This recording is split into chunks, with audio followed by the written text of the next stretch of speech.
नमस्कार, चैनल खबर तक में आपका स्वागत है। मैं हूं गीता सैनी और अब नजर डालते हैं आज की प्रमुख खबरों पर। अलवर में वैशाली नगर थाना क्षेत्र अंतर्गत लॉर्ड सिटी मन्नाका रोड ओम टावर सोसाइटी के एक मकान में चोरी होने का मामला सामने आया है। इस मामले में चौंकाने वाली बात यह है कि महिला के पूर्व पति ने ही इस चोरी की घटना को अंजाम दिया है। हालांकि चोरी की यह करतूत सीसीटीवी कैमरे में कैद हो गई, जिसमें चोर चोरी करते और भागते हुए दिखाई दे रहे हैं। महिला सफीना ने बताया कि 7 महीने पहले उसके पति शकील से उसका तलाक हो चुका है। उसके बावजूद वह जबरदस्ती घर आता जाता और मारपीट कर उसे टॉर्चर करता है। घटना के दिन वह घर आया और चाय में नशे की दवा मिलाकर उसे और उसके बेटे को पिला दी, जिससे वे बेहोश हो गए। इसके बाद पीछे से शकील घर में रखे करीब 8 लाख के गहने और 15,000 रुपए की नकदी चोरी कर फरार हो गया। सफीना ने बताया कि शकील और उसका भाई शौकत OLX पर ठगी का काम करते हैं। फिलहाल पुलिस ने मुकदमा दर्ज कर चोर की तलाश शुरू कर दी है। बट पापा ने मेरी शादी कर दी। उसके बाद इसने मेरे से ज़बरदस्ती कोर्ट मैरिज की है। पहले एक मैटर इन्होंने मेरे को टॉर्च किया, उस टाइम मैंने केस दर्ज किया था, फिर उसमें राजीनामा कर दिया। उसके लिए अब उसके बयान है, उसकी वजह से मेरे को टॉर्च कर रहा है। उसके लिए कोर्ट मैरिज की है। उसके बाद इसने टॉर्च करना, मैं फिर सासरे चली गई। वहाँ से इसने मेरे को पुलिस के जरिए बुला लिया। उसके बाद अब मैं वहाँ से गई तो अब मैं यहाँ आई हूँ अलवर में अपने बच्चे के पेपर के लिए। तो ये इसको पता लगा यहाँ है, तो यहाँ आके बार बार मुझे धमकाना, मारना, कई बार कट्टे भी दिखाए हैं और अभी भी सेल्फोस की गोली होती है ना, वो लाके पटक रखी है। तो कुछ दिन इसको पता लगा कि यहाँ से जाने वाली है, मेरे को टॉर्च कर रही कि मैं तुझे कहीं जीने ही नहीं दूंगा, ये करने नहीं दूंगा। तो उसके बाद मैंने कहा कि तू मेरा पीछा छोड़ कैसे भी। तो 18 तारीख के उस दिन में मतलब 2-3 दिन चक्कर लगा रहा था यहाँ से। तो मैंने इसको काफ़ी समझाया, काफ़ी कहा कि मेरा पीछे छोड़ दे, मुझे जीने दे, मैं अपने गांव जा रही हूँ।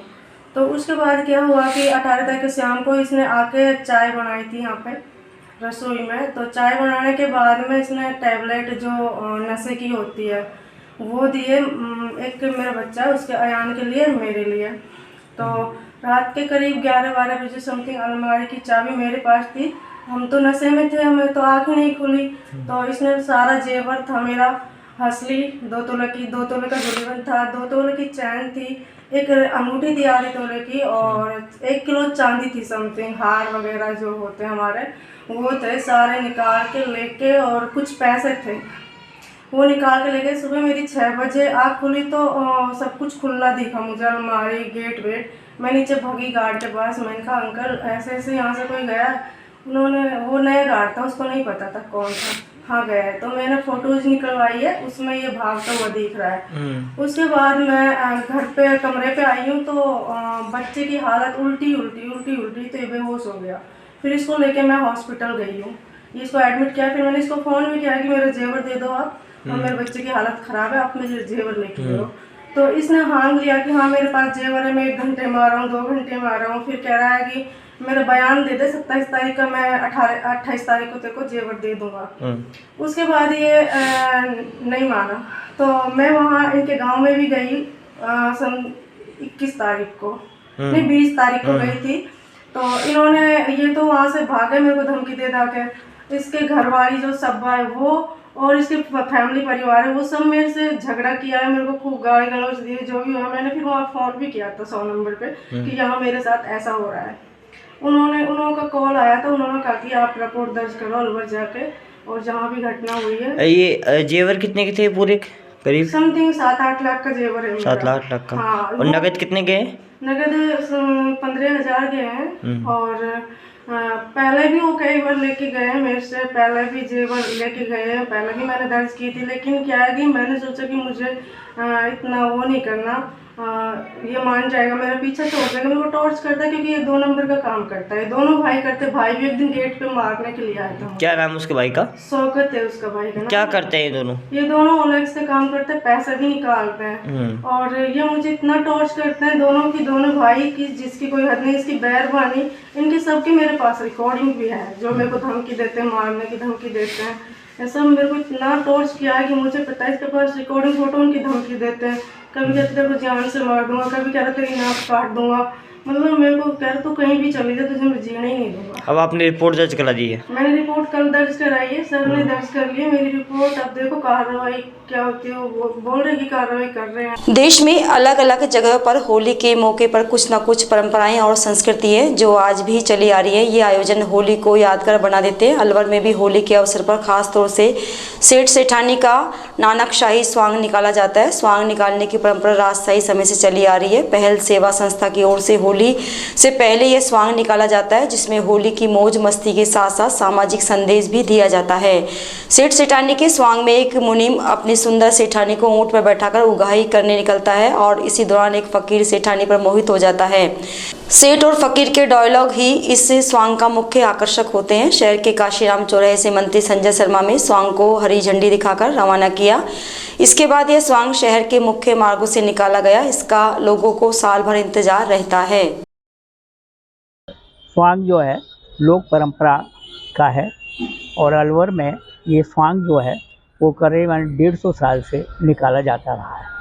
और स्वांग जो है वो अब लोग प्राय स्थिति में है। अलवर में इस समय आपके सेठ सेठानी का स्वांग निकाला जा रहा है और इसको पहल संस्था निकाल रही है। पहले इसको अलवर उत्सव समिति, जिसका मैं हरिशंकर गोयल संयोजक था, हम निकालते थे। तो ये स्वांग जो है इसको मैं सेठ की भूमिका में शंकरलाल जी जो आपके हैं वो हैं और सेठानी जो है वो राजऋषि अभय समाज के 2 कलाकार जो हैं वो अब बने हैं। इसी स्वांग में सेठानी जो है वो ऊँट पर बैठती है और उसकी सहायक भी उसके साथ चलती है। साथ ही साथ फ़कीर के रूप में बिल्कुल नए एक साथी को संचालित किया गया है और वो जो डायलॉग्स हैं उनको ये बोलते हैं कि शहर के अंदर, सारे शहर में ये काशीराम चौराहे से होते हुए खूब सर्कस आपके और तिरपोलिया और साथ में जगन्नाथ जी के मंदिर होकर के वापस जो है विवेकानंद चौक होते हुए वापस बस स्टैंड होते हुए कंपनी बाग और सारे शहर में राउंड लेगा। और इस में जो है वो हमारे जो कलाकार हैं वो सेठ जो है सेठ और उसके मुनीम जो हैं वो चलते हुए, मुनीम जो है वो उगाई करेगा दुकानदारों से और अपने डायलॉग्स करेगा। फ़कीर जो है वो सेठानी से कहेगा कि तुम मेरे साथ आ जा और मेरे साथ चल, इस सेठ के साथ रहने से क्या फ़ायदा है। तो ये बहुत व्यंग्यात्मक रूप है और इस उगाई के साथ ही साथ बहुत से ऐसे वक्तव्य हैं, बहुत से ऐसी बातें हैं जिसमें हंसी मजाक उठता है और होली में उसको एक आधार बिंदु बनाया जाता है। कितने सालों से निकाला जा रहा है ये? हमने तो 30 साल निकाला और 17 साल से पहल संस्था निकाल रही है। उससे पहले भी अलवर में कैंप से माली समाज का इसमें बहुत बड़ा योगदान रहा है और बडेरिया पाली के बाबूलाल जी और सिंगल साहब वगैरह ने इस स्वांग को निकाला। लोकसभा चुनाव के मद्देनजर पुलिस ने कार्रवाई करते हुए एक व्यक्ति को 52 पौवे देशी मदिरा के साथ गिरफ्तार किया है। एएसआई हितेंद्र कुमार ने बताया कि शुक्रवार सायं गश्त के दौरान सूचना पर खदाना मोहल्ला निवासी रिंकू पुत्र अशोक के कब्जे से 52 पौवे अवैध देशी मदिरा के जब्त किए गए। पुलिस ने मामला दर्ज कर जाँच शुरू कर दी है। इसके बाद पुलिस द्वारा आरोपी रिंकू को न्यायालय में पेश किया गया। शाम को श्री अरुण कुमार एएसआई ने दौरान गश्त एक मुखबिर की सूचना पर एक व्यक्ति है रिंकू सनोक अशोक कलाल निवासी खजाना मोहल्ला, उसके कब्जे से 52 पौवे अवैध देसी मदिरा के बरामद किए, जिस पर प्रकरण पंजीबद्ध किया। अनुसंधान मेरे जिम्मे किया गया तो उक्त मुलजिम के विरुद्ध अपराध प्रमाणित पाए जाने पर नियमानुसार आज माननीय न्यायालय के समक्ष देसी वारंट पेश किया जा रहा है। नौगावा नगर पालिका में चारों ओर सफाई व्यवस्था चरमराई हुई है। क्षेत्र में हो रही गंदगी से लोग खासे परेशान हैं। यहाँ जगह जगह गंदगी के ढेर लगे हुए हैं। समस्या समाधान के लिए नगर पालिका में ना तो स्थायी अधिशासी अधिकारी नियुक्त किया गया है और न ही कोई कर्मचारी। नौगांवा से शेरपुर जाने वाली सड़क पर नाले की सफाई नहीं होने से पानी निकास की व्यवस्था नहीं हो पा रही है, जिससे मार्ग पर नाले का गंदा पानी जमा हो गया। वहीं इस कीचड़ भरे पानी में प्रतिदिन मोटरसाइकिल सवार गिरकर चोटिल हो रहे हैं, साथ ही कपड़े और मोबाइल भी खराब हो रहे हैं। यहाँ होली के पावन पर्व पर महान संत बाबा लालदास महाराज की पालकी और विशाल झांकियां मंदिर से 24 मार्च को सुबह रवाना होंगी, जो नौगांवा के मुख्य बाजारों से होती हुई शेरपुर धाम तक पहुंचेंगी। सभी भक्तों और बाबा की पालकी को इस कीचड़ भरे पानी से होकर गुजरना पड़ेगा। इस दिन हजारों भक्त मन्नतें पूरी होने पर नौगांवा शेरपुर गेट से मंदिर तक दंडोती लगाते हुए पहुंचते हैं। ऐसे में बाबा के भक्त भी परेशान हैं, वे कैसे इस कीचड़ भरे रास्ते से होकर अपनी मन्नतें पूरी करेंगे। स्थानीय दुकानदारों का कहना है कि कीचड़ के कारण ग्राहक ही नहीं रुकते। प्रशासन को कई बार इस समस्या से अवगत कराया गया, लेकिन उनके पास इस समस्या के समाधान के लिए समय नहीं है। लेकिन होली का पर्व मनाने के लिए साउंड सिस्टम, म्यूजिकल ग्रुप, नृत्यांगनाओं को नचाने के लिए पदाधिकारियों के पास बजट की व्यवस्था और समय निकल जाता है। यहाँ पे पानी भरा हुआ है, एक हाथ कम से कम, जनता परेशान है। 24 तारीख को यहाँ मेला भी निकलने वाला है, लालदास मंदिर का झांकी वगैरह, और काफ़ी दुकानदार भी परेशान हैं। इसका क्या समाधान करेंगे, ये आप चैनल के हिसाब से आप ही करेंगे। आपके चैनल के माध्यम के हिसाब से सरकार इसको जल्द से जल्द पानी को हटवाया जाए। लोकसभा चुनावों को मद्देनजर रखते हुए भरतपुर डीग प्रशासन अलर्ट हो चुका है। आपको बता दें कि राजस्थान में प्रथम चरण 19 अप्रैल को मतदाता अपने मत का प्रयोग करेंगे, जिसको देखते हुए संभागीय आयुक्त साबरमल वर्मा और डीग कलेक्टर श्रुति भारद्वाज ने मिलकर चेक पोस्ट और एसएसटी नाकों सहित सीमावर्ती इलाकों का निरीक्षण किया। इस दौरान उन्होंने अधिकारी को दिशा निर्देश दिए कि वे किसी प्रकार के संदिग्ध वाहनों के आगमन पर कड़ी निगरानी रखने। अधिकारी चुनाव आयोग की गाइडलाइन के अनुसार वाहनों की सघन जांच करें। वहीं उन्होंने आबकारी विभाग के अधिकारी को निर्देशित किया कि वह अवैध शराब के संबंध में कड़ी से कड़ी कार्रवाई करें। आगामी लोकसभा चुनाव शांतिपूर्वक, स्वतंत्र, निष्पक्ष, सुव्यवस्थित हो, जिसमें मतदाता बिना किसी आतंक एवं भय के अपने संवैधानिक मताधिकार का प्रयोग कर सकें। डीग जिले के मेवात क्षेत्र के जनप्रतिनिधियों सहित जिम्मेदार लोगों से अपराध की रोकथाम के लिए पुलिस द्वारा गोपालगढ़ क्षेत्र में शनिवार को जनसंपर्क जागरूक सभा का आयोजन आईजी राहुल प्रकाश की मौजूदगी में किया गया। सभा के दौरान गो तस्करी और साइबर ठगी की रोकथाम को लेकर आईजी राहुल प्रकाश गंभीर दिखे। उन्होंने सभा को संबोधित करते हुए कहा कि जिन निर्दोषों के साथ सेक्स टॉर्शन के जरिए न्यूड वीडियो बनाकर जो मेवात के बच्चे कर रहे हैं, आप जानते हो कि कौन क्या कर रहा है। इस बारे में उनसे बेहतर स्थानीय जनप्रतिनिधि जानते हैं। देश के भोले भाले निर्दोष लोगों के साथ जो हो रहा है, उसका दर्द आप तक पहुंचना चाहिए। इन साइबर ठगों के जाल में आकर देश के भोले भाले लोगों ने ठगी का शिकार होकर सुसाइड तक किया है। साइबर अपराधी एंड्रॉयड फोन लेकर गाँव में, खेतों में बैठे रहते हैं। आपको लगता है कि वे कुछ नहीं कर रहे हैं, सिर्फ खातों में पैसे ही तो ट्रांजैक्शन करवा रहे हैं, जबकि यह बहुत ही गलत है। ये लोग बहुत बड़ा अपराध कर रहे हैं। ऐसे अपराधियों को पकड़वाने के लिए आप लोगों को पुलिस का साथ देना चाहिए, जिससे इन अपराधियों को पकड़कर सलाखों के पीछे डाल सके। हसन का मेवाती के नाम से पूरी दुनिया में मेवात का सम्मान है और ये लोग अपराधों को करके मेवात को नीचा दिखा रहे हैं। वे इस सभा में इसलिए आए हैं कि इस बैठक में मौजूदा लोग तय करके उठे कि जो लोग पूरे देश दुनिया में मेवात को साइबर ठगी, गो तस्करी जैसे अपराध को करके बदनाम कर रहे हैं, उसको जड़ से हटाकर रहेंगे। उन्होंने कहा कि अगर आपको लगता है कि अपराध के पैसे से बहुत फायदे हैं, बड़ा मकान बन रहा है, दुकान बड़ी बन रही है, गाड़ी बड़ी बड़ी ला रहे हैं, वे ऐसे लोगों को बताना चाहते हैं कि आने वाले समय में ना दुकान बचेगी, ना मकान बचेगा और ना गाड़ी। एक एक अपराधी की समीक्षा करेंगे और फिर अपराधियों के घर पर बुलडोजर चलेगा। वे इस सभा के द्वारा एक संदेश देना चाहते हैं कि जो बच्चे साइबर अपराध से दूर हैं, उनको जागरूक करके इससे दूर रखें। लोग गांव में बताएं कि पुलिस आगे इन साइबर अपराधियों के खिलाफ कितनी सख्ती करने वाली है। मैं चाहता हूं ये दर्द बढ़े। जिन निर्दोषों के साथ जो यहाँ हमारे बच्चे कर रहे हैं, सारे नहीं, जो भी हैं, आप जानते हो बहुत अच्छे से कौन क्या कर रहा है, मुझसे बेहतर जानते हो, आप यहीं पर रहते हो। उन निर्दोषों के साथ जो हो रहा है उसका दर्द आप तक पहुंचना चाहिए। लोगों ने सुसाइड तक किया, आपको पता है।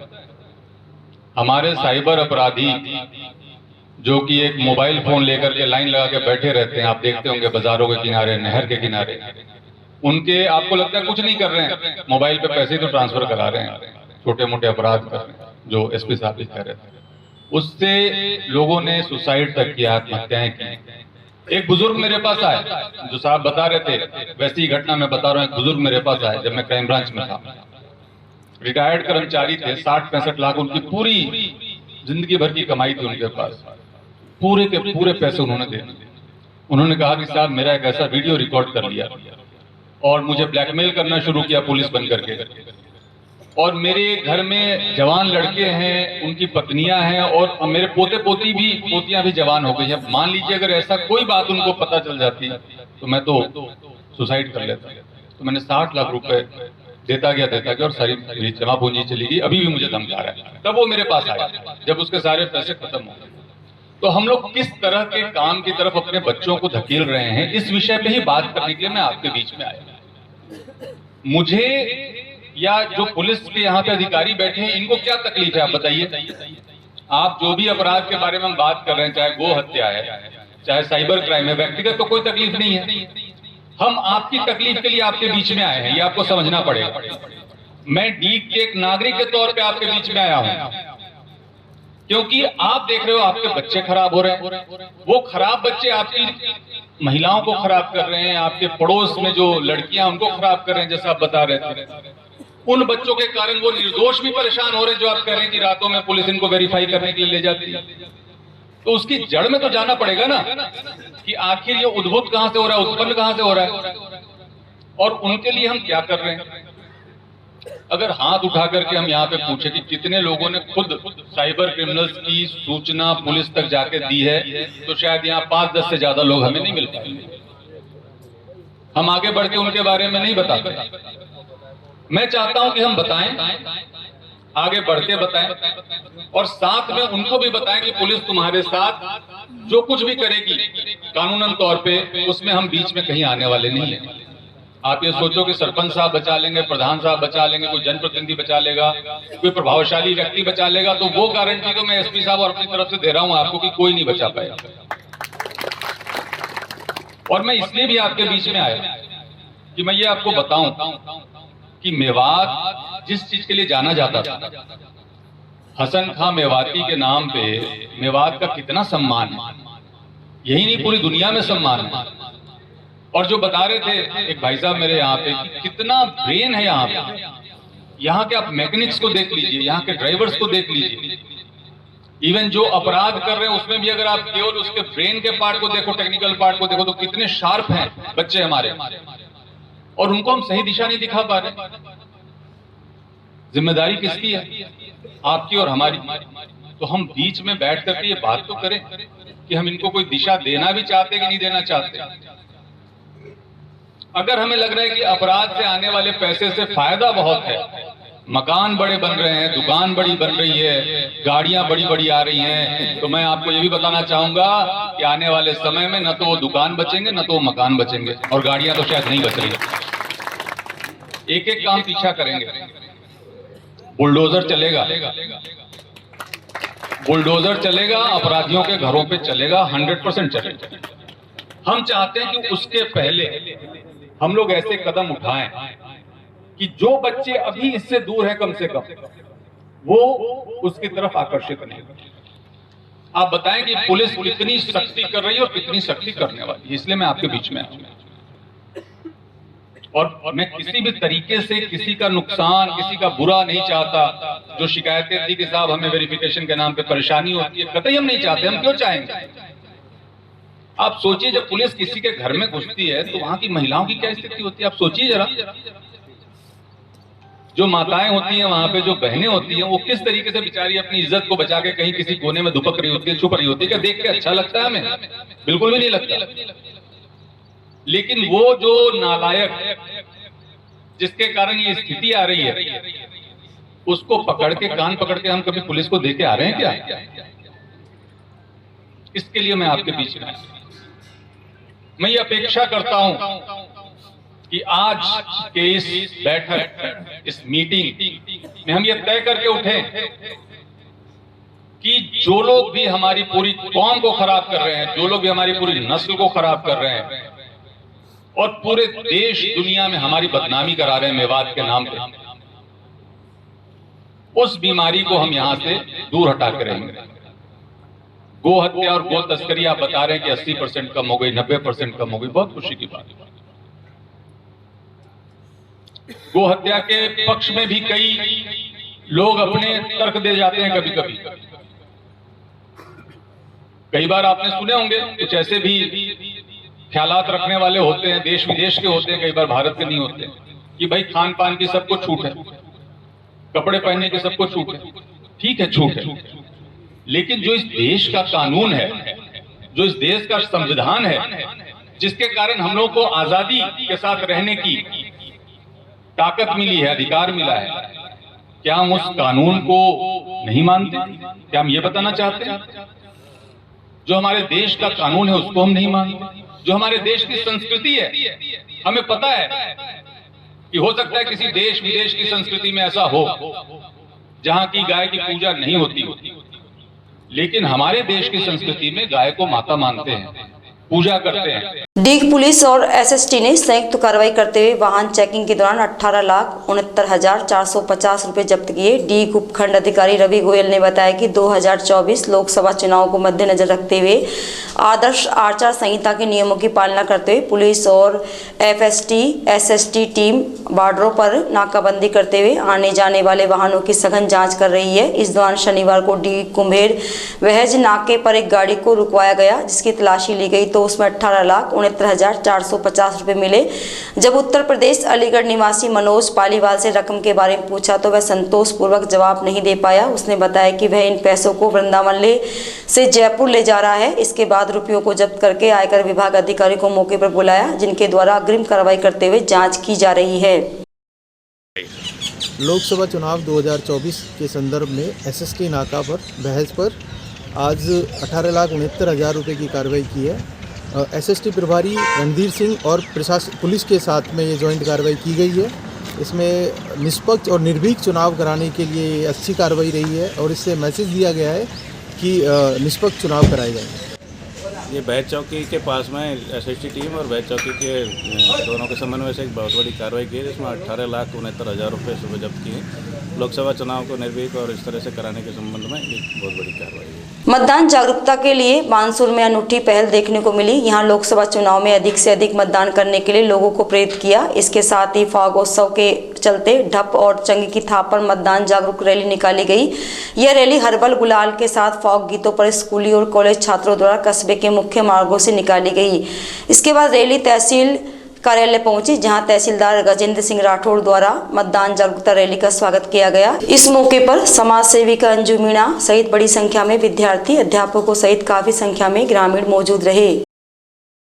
नवयुवक है, ये पूरे देश में एक जागरूकता पैदा करना चाहते हैं कि हम जागेंगे तो देश जागेगा। तो इस वजह इसी को लेके ये मतदाता को जागरूक करने के लिए एक विशेष तौर से रैली निकाली गई है, क्योंकि ये सब सोचते हैं कि जब भाग्य विधाता हैं हम भारत के, तो जब वोट अगर सही दिशा में पड़ेगा तो ये जरूर समाज का और देश का उद्धार होगा।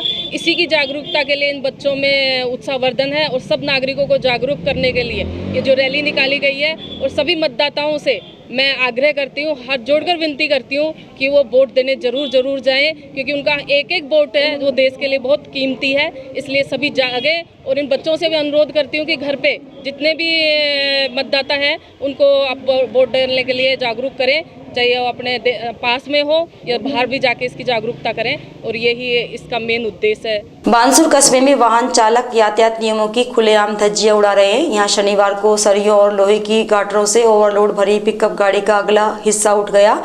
इन ओवरलोड वाहनों से क्षेत्र में कई बार सड़क दुर्घटनाएं भी हो चुकी हैं, लेकिन फिर भी प्रशासन सबक नहीं ले रहा है। कस्बे में ऐसा ही मामला पेट्रोल पंप के पास लोहे के सरियों से भरी ओवरलोड पिकअप गाड़ी का देखने को मिला। यह पिकअप गाड़ी ओवरलोड भरी होने के कारण बीच सड़क पर आगे से खड़ी हो गई, जिससे कुछ समय के लिए यहां जाम की स्थिति बन गई। इस दौरान मौके पर बड़ी संख्या में लोगों की भीड़ जमा हो गई। बानसूर पुलिस ने शनिवार को बड़ी कार्रवाई करते हुए लकड़ी ले जा रहे 2 ट्रैक्टरों को जब्त कर आरोपियों को गिरफ्तार कर लिया। थाना अधिकारी अरुण सिंह ने बताया कि खनन माफिया और पर्यावरण को नुकसान कर रहे माफिया के खिलाफ कार्रवाई की गई। ये लोग हरे पेड़ों की कटाई कर बेचने के लिए ले जा रहे थे। इसके बाद पुलिस ने आरोपियों को गिरफ्तार कर उनकी ट्रैक्टर ट्रॉली जब्त कर ली।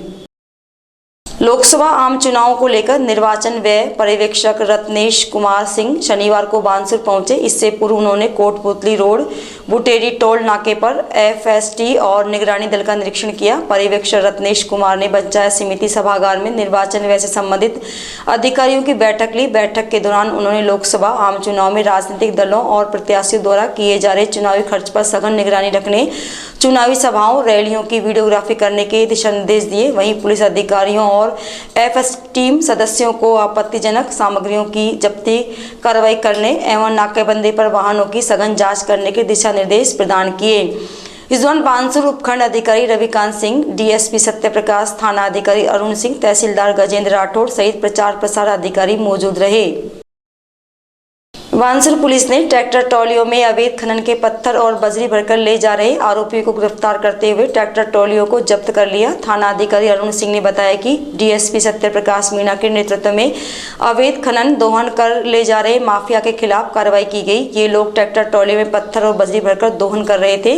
इसके बाद पुलिस ने आरोपियों को गिरूडी स्टैंड, कालका माता मंदिर, नोपला वाली ढाणी के पास से गिरफ्तार कर लिया। पुलिस ने अवैध खनन का दोहन करने के मामले में विजेंद्र गुजर, महेंद्र गुजर और जितेंद्र शेखावत को गिरफ्तार किया है। वहीं पुलिस ने ट्रैक्टर को जब्त कर थाने पहुंचा दिया। करौली जिले में पत्रकार शिव लहरी शर्मा ने अपने बेटे के जन्म दिवस पर करौली राजकीय मातृ एवं शिशु चिकित्सालय के मरीजों को फल वितरण किए। पत्रकार शर्मा ने बताया कि अपनी खुशियों को दोगुना करने के लिए बच्चों के जन्म दिवस और शादी की सालगिरह सहित अन्य कार्यक्रमों को सार्वजनिक जगहों, अस्पताल, अनाथ आश्रम, जरूरतमंदों के बीच मनाने से खुशी दुगनी होती है। शर्मा ने कहा कि अब वे अपने बच्चों का जन्म दिवस हो या शादी की सालगिरह हमेशा अस्पताल, वृद्धाश्रम या अनाथ आश्रम में ही मनाया करेंगे। इस मौके पर राधा रमन शाश्वत, शिव कैलाश मीणा, पुष्पा देवी, शिवरी शर्मा, सुषमा शर्मा सहित अनेक लोग मौजूद रहे।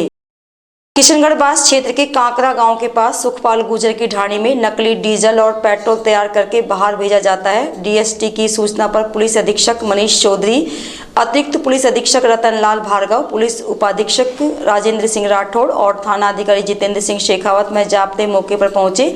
मौके पर इंडियन ऑयल के अधिकारियों एवं जिला रसद अधिकारी को बुलाया गया। यहाँ पाया कि इस केमिकल में एसेंस मिलाकर पेट्रोल डीजल की तरह इसे बेचा जाता है। मौके पर करीब 40,000 लीटर केमिकल को जब्त किया गया। मौके पर जब्त किए गए केमिकल में डीजल पेट्रोल बनाने में काम आने वाले एसेंस पाया गया है। जिला रसद अधिकारी रणधीर सिंह ने बताया कि पुलिस अधीक्षक द्वारा उन्हें सूचना मिली थी, जिस पर वे टीम सहित मौके पर पहुंचे। यहाँ पर ड्रमों में एक पारदर्शी पदार्थ मिला है जो ना तो डीजल ही प्रतीत हो रहा है और ना ही पेट्रोल। इस स्थिति में इसमें ईसी एक्ट में कोई कार्रवाई अपेक्षित नजर नहीं आ रही है, जिसकी कार्रवाई पुलिस द्वारा की जानी है। थाना किशनगढ़ क्षेत्र के गांव कांकरा के पास में सुखपाल गुजर की ढाणी है।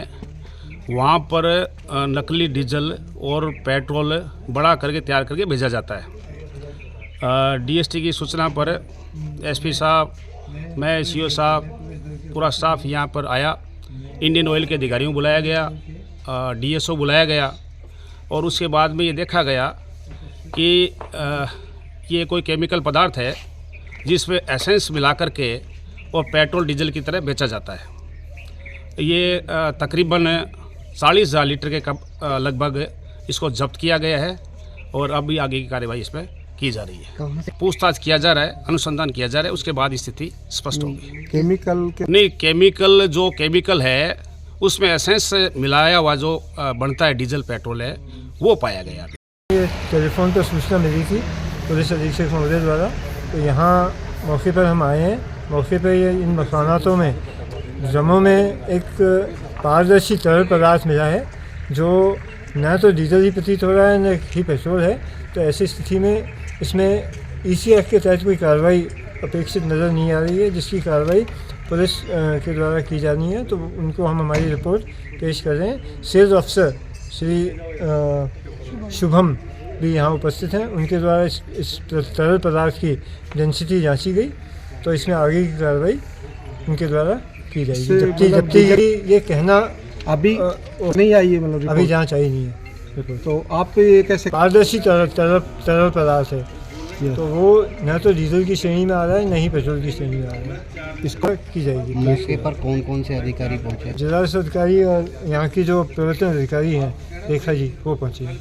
राजगढ़ कस्बे के पुलिस थाना परिसर में सीएलजी सदस्य, सुरक्षा सखी और ग्राम रक्षकों की एक बैठक डीएसपी मनीषा मीणा और थानाधिकारी रामजीलाल मीणा की मौजूदगी में आयोजित की गई। बैठक में सीएलजी सदस्य मदन लाल शर्मा ने होली के त्योहार पर होलिका दहन वाले स्थान पर पुलिस के जवान लगाने की बात कही। वहीं प्रीति विजय ने नवरात्र पर्व के दौरान कस्बे के देवी जी, गायत्री और वैष्णो मंदिर में पुलिस के जवान लगाने की बात रखी। वहीं डीएसपी मनीषा मीणा ने बताया कि बैठक में लोकसभा चुनाव, होली और धुलंडी सहित अन्य त्योहारों को शांतिपूर्ण मनाने को लेकर चर्चा की गई। उन्होंने कहा कि किसी भी प्रकार की अप्रिय घटना, सोशल मीडिया पर फेक न्यूज सहित अन्य घटनाओं की जानकारी तुरंत पुलिस को दें ताकि उनका खंडन कर सके और उचित कार्रवाई कर सके। बैठक में सभी सदस्यों को सी विजिल ऐप को मोबाइल में इंस्टॉल करवाकर उसकी जानकारी दी गई। वहीं कोतवाल रामजीलाल मीणा ने लोकसभा चुनाव में कानून व्यवस्था में प्रशासन का सहयोग करने और निर्भय होकर मतदान करने की बात कही। परिसर में सीएलजी की सुरक्षा सखी और ग्राम रक्षक की मीटिंग थी, जो त्योहारों का सीज़न चल रहा है, होली, रमज़ान का महीना है, तो उसके मद्देनज़र रखी थी। उसमें हमने बताया कि उन लोगों से सहयोग की उम्मीद करी कि सौहार्दपूर्ण जो है इस त्यौहार को मनाया जाए और किसी भी तरह की अगर कोई ऐसी घटना होती है अप्रिय तो उसकी सूचना तुरंत पुलिस को दें, उनके सहयोग के लिए पुलिस। और सोशल मीडिया पे भी अगर कोई ऐसी घटना जो है वो फॉरवर्ड की जा रही है, जो फेक न्यूज़ है, कोई वीडियो है, ऑडियो है, तो उसकी सूचना भी तुरंत जो है वो पुलिस को दें ताकि हम उसका खंडन कर सके उस घटना का और उचित कार्रवाई कर सकें। ठीक है। और आपसे भी यही उम्मीद है कि अब लोकसभा चुनाव को लेकर किस प्रकार की बात? लोकसभा चुनाव को लेकर पुलिस पूरी तैयारी में है। हम लोग पूरा गश्त करते हैं, जाप्ता है और सब चीज़ जो है सीजर वगैरह सब हो रहा है। कॉन्फिडेंस बिल्डिंग के लिए रूट मार्च भी हो रहे हैं और सब लोग जो इलेक्शन में वल्नरेबल पॉकेट्स में रहते हैं उनके लिए भी हम कॉन्फिडेंस बिल्डिंग मेजर्स ले रहे हैं ताकि आप निष्पक्ष तौर से इलेक्शन में भाग ले सकें। खैरतल में पुलिस अधीक्षक मनीष कुमार चौधरी के निर्देशन में थाना अधिकारी दिनेश कुमार मीणा के नेतृत्व में खैरतल शहर सहित अनेक क्षेत्रों में फ्लैग मार्च निकाला गया। थाना अधिकारी दिनेश कुमार ने बताया कि आमजन में विश्वास और भय मुक्त वातावरण पैदा करने के उद्देश्य से फ्लैग मार्च निकाला गया, जिसमें खैरतल थाना स्टाफ सहित बीएसएफ की 140 बटालियन, अल्फा कंपनी के जवान, असिस्टेंट कमांडेंट नरेश कुमार की अगवानी में शहर में थाने से आरंभ होकर सिनेमा रोड, पुरानी अनाज मंडी, अग्रसेन सर्किल, मैन बाजार, रेलवे फाटक 40 फुटा रोड, हेमू कल्याणी चौक, under bridge, Harsoli road, Ambedkar चौक से वापस थाना तक मार्च निकाला। खैरतल कस्बे में जैसे जैसे होली का त्योहार नजदीक आ रहा है वैसे वैसे ही बाजारों में रंग, गुलाल और पिचकारियों की दुकानें सजने लगी हैं।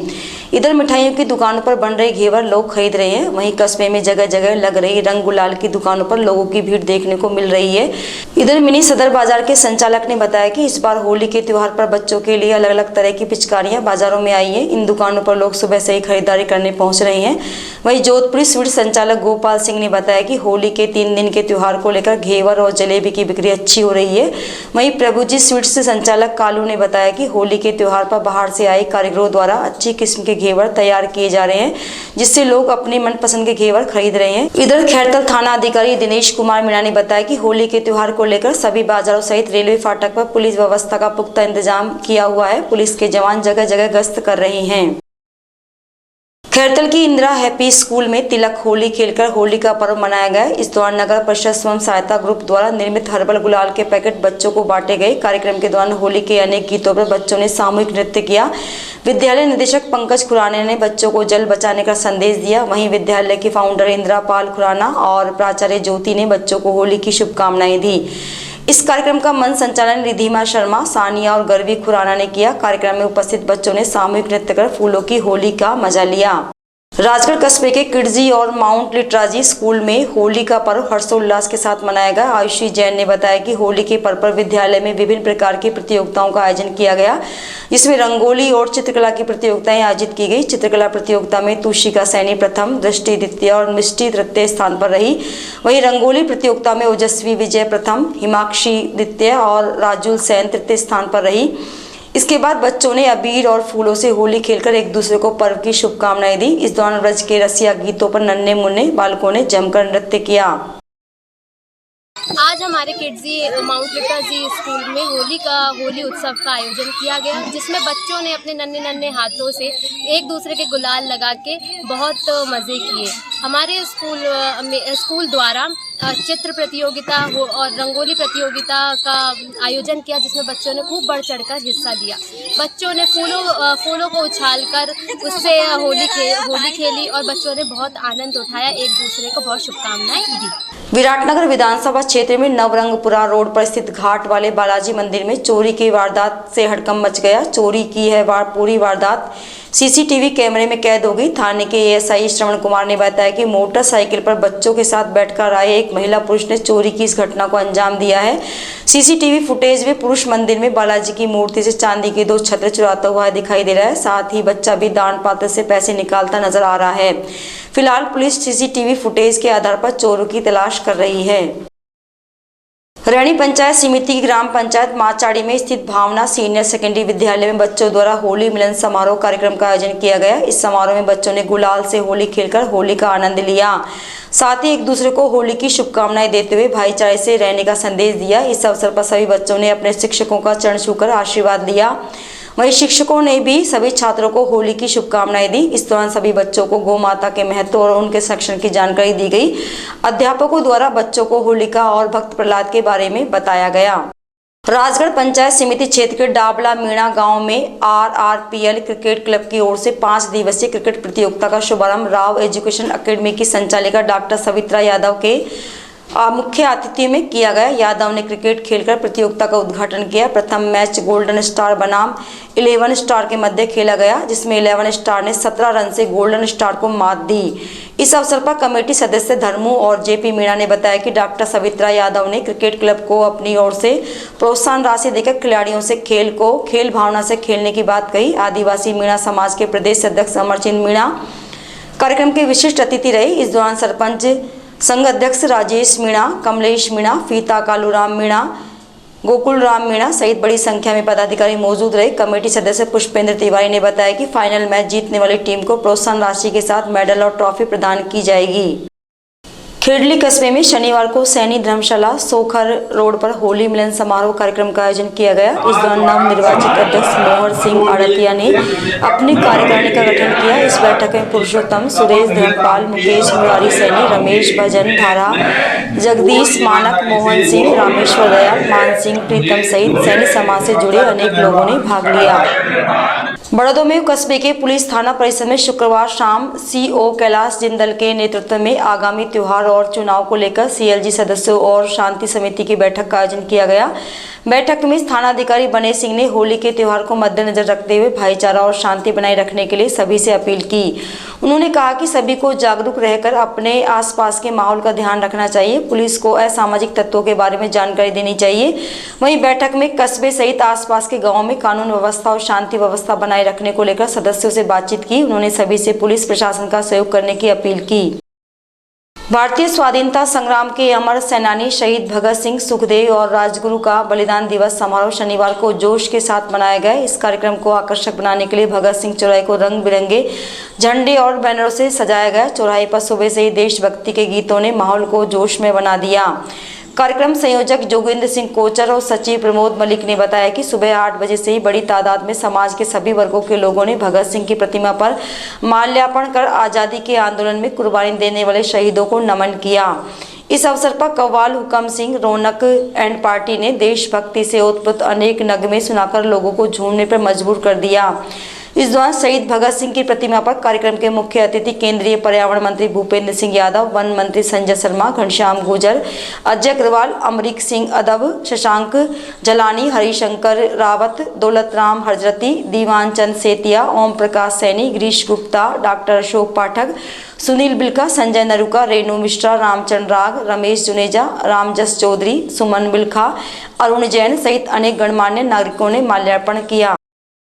बलिदान दिवस समारोह समिति की ओर से शहीद आजम भगत सिंह, सुखदेव एवं राजगुरु के 93वें शहादत दिवस के अवसर पर आज एक कार्यक्रम का आयोजन किया गया है। ये समारोह 1985 से शुरू हुआ था।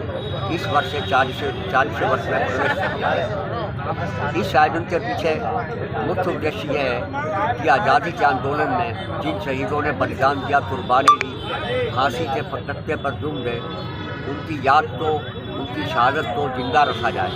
साथ ही ये ऐसी नई पीढ़ी को भी प्रेरणा मिले कि हमारे बहादुरों ने अपना खून बहाकर इस देश को आज़ाद करवाया है। उस देश की मिट्टी की आज़ादी की रक्षा करना, लोकतंत्र की रक्षा करना, धर्मनिरपेक्ष और समाजवादी आंदोलन को पुनर्स्थापित करना और दुनिया की महाशक्तियाँ खासकर बहुराष्ट्रीय कंपनियों के आक्रमण से बचाना हमारा उद्देश्य है और यही कार्यक्रम का मुख्य मकसद है। आज समाचारों में इतना ही। दीजिए मुझे और मेरी टीम को इजाज़त। नमस्कार।